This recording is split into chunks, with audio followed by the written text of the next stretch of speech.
السلام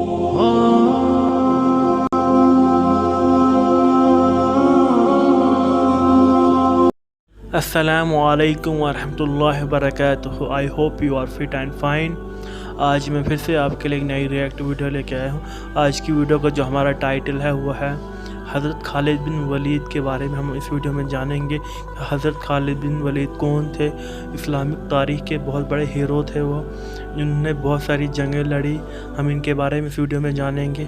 اگر آپ ہمارے اس چینل پہ پہلی بار آئے تو ہمارے چینل کو سبسکرائب کرنا، تاکہ فیوچر میں جو بھی میں ویڈیو اپلوڈ کروں وہ آپ کو سب سے پہلے ملے، تاکہ آپ کو حضرت خالد بن ولید کے بارے میں پوری انفارمیشن حاصل ہو.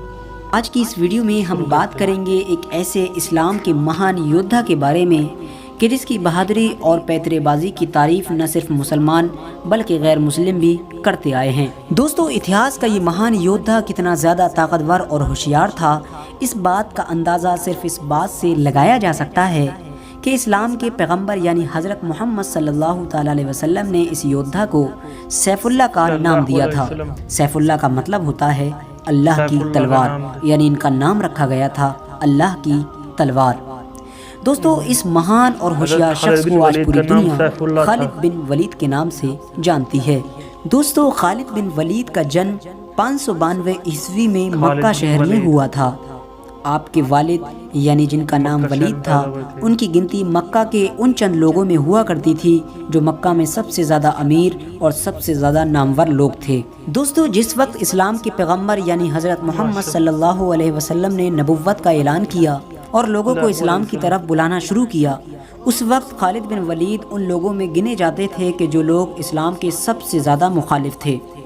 یہ اسلام کے سب سے زیادہ کٹر دشمن تھے اور اعلان نبوت کی 19 سال بعد تک یہ کافر ہی رہے. یہ اسلام کے اتنے زیادہ بڑے دشمن تھے کہ ہمیشہ اسلام کو ہی مٹانے کے بارے میں سوچا کرتے تھے، ہمیشہ اسلام کے خلاف سازش کرنے والوں کے ساتھ ہی میں بیٹھا کرتے تھے.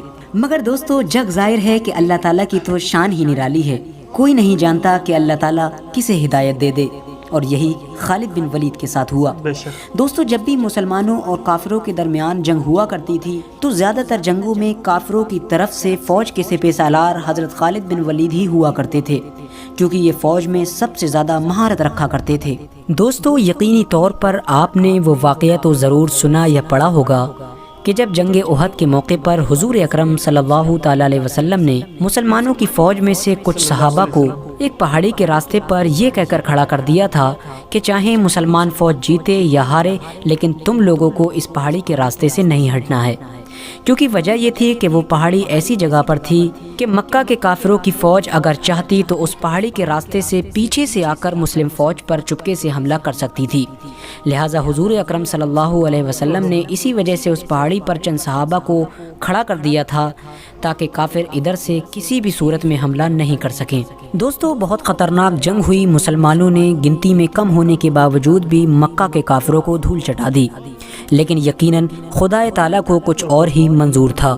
جن چند لوگوں کو اسلام کے پیغمبر یعنی حضور اکرم صلی اللہ تعالیٰ علیہ وسلم نے پہاڑی کے راستے پر کھڑا کیا تھا، ان لوگوں نے جب دیکھا کہ مسلمان جنگ جیت گئے ہیں اور کافروں کے مال کو لوٹنے لگے ہیں تو ان لوگوں میں سے زیادہ تر لوگوں نے بھی اپنی جگہ چھوڑ دی اور میدان میں آ کر خوشی منانے لگے.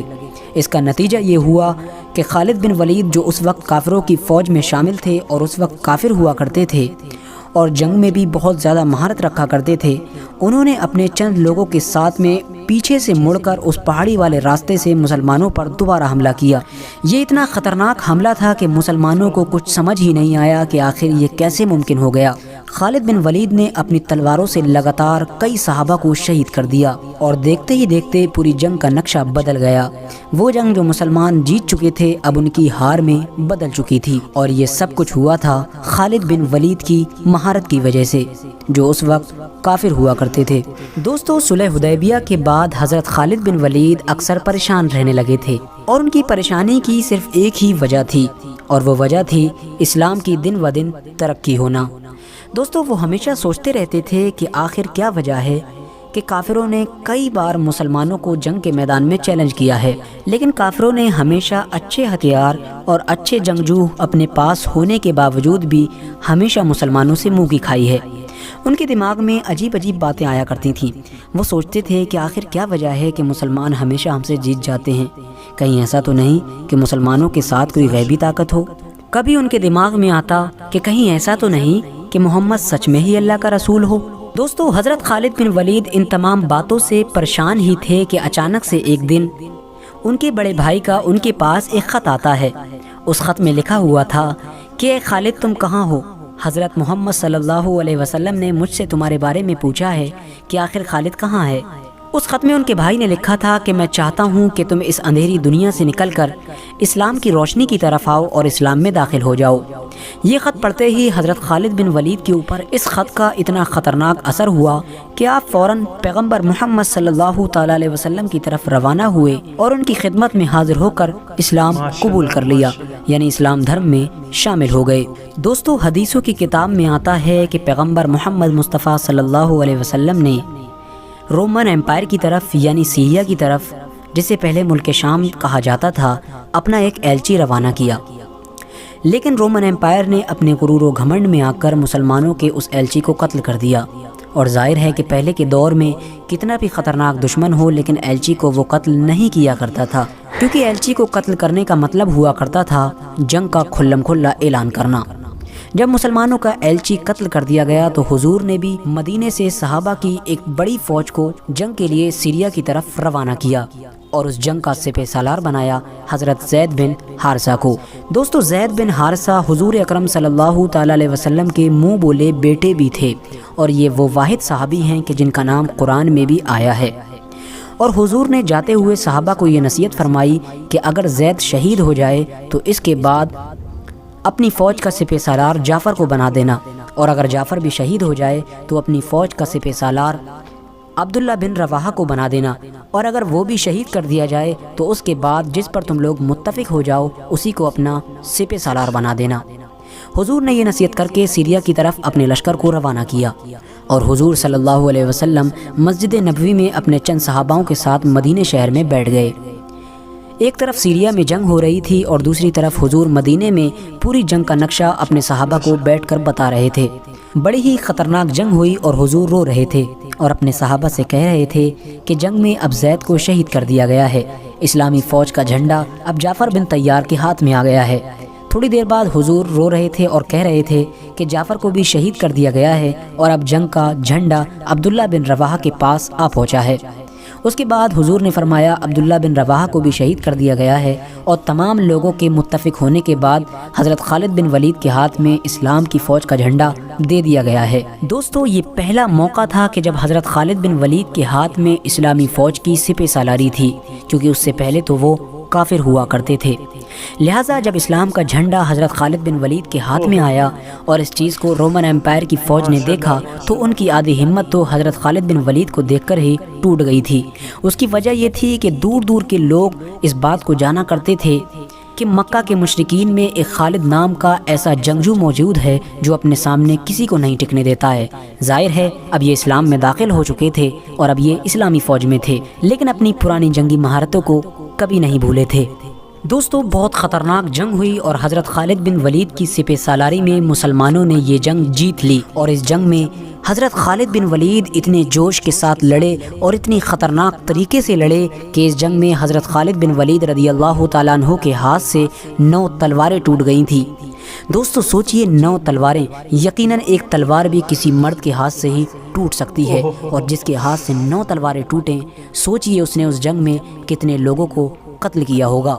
دوستو، جیسا کہ میں نے آپ کو پہلے بھی بتایا کہ پیارے نبی یعنی حضور اکرم صلی اللہ تعالیٰ علیہ وسلم سیریا میں ہو رہی جنگ کا حال مدینے میں بیٹھ کر اپنے صحابہ کو بتا رہے تھے اور رو رہے تھے، تو جب حضرت خالد بن ولید نے اپنی بہادری کے بلبوتے پر اس جنگ کو فتح کر لیا تو حضور نے خوش ہو کر تمام صحابہ کے سامنے حضرت خالد بن ولید کو ایک نیا نام دیا، اور وہ نام تھا سیف اللہ، اور حضور نے فرمایا کہ اب مسلمانوں کی فوج کی سپہ سالاری سیف اللہ کے ہاتھ میں ہے۔ دوستو، سیف اللہ کا مطلب ہوتا ہے اللہ کی تلوار۔ حضور نے تمام صحابہ کو جنگ کی فتح کی خوشخبری سنائی۔ یہ جنگ بعد میں جا کر جنگ موتا کے نام سے مشہور ہوئی تھی۔ دوستو، ظاہر ہے کہ حضرت خالد بن ولید کا ذکر ہو اور جنگ یمامہ کا ذکر نہ ہو، یہ تو ممکن ہی نہیں ہے۔ حضرت خالد بن ولید کی سب سے مشہور جنگ جنگ یمامہ ہے۔ یہ وہ جنگ تھی کہ جو مسلمانوں نے ایک ایسے شخص سے لڑی تھی کہ جس نے حضور اکرم صلی اللہ تعالیٰ علیہ وسلم کی وفات کے بعد، یعنی جب حضور اس دنیا سے ظاہری طور پر انتقال کر گئے تھے، تو اس نے نبوت کا دعویٰ کر دیا تھا اور اس نے کہا تھا کہ میں بھی نبی ہوں۔ اس کا نام تھا مسیلمہ کذاب۔ یقیناً یہ جنگ بہت خطرناک تھی، کیونکہ مسلمانوں کے سامنے کوئی چھوٹی موٹی فوج نہیں تھی بلکہ بہت بڑی فوج تھی۔ اس فوج کی تعداد تھی تقریباً 50 سے 60 ہزار، لیکن ظاہر ہے کہ مسلمان بھلے ہی کم تھے لیکن ان کا سپہ سالار ایسا خطرناک انسان تھا جس کا نام تھا حضرت خالد بن ولید۔ حضرت خالد بن ولید نے اپنے پیتروں اور ہوشیاری سے مسیلمہ کذاب کی اتنی بڑی فوج میں تباہی مچا دی اور وہ لوگ گھبرا کر اپنے قلعوں میں واپس بھاگنے پر مجبور ہو گئے۔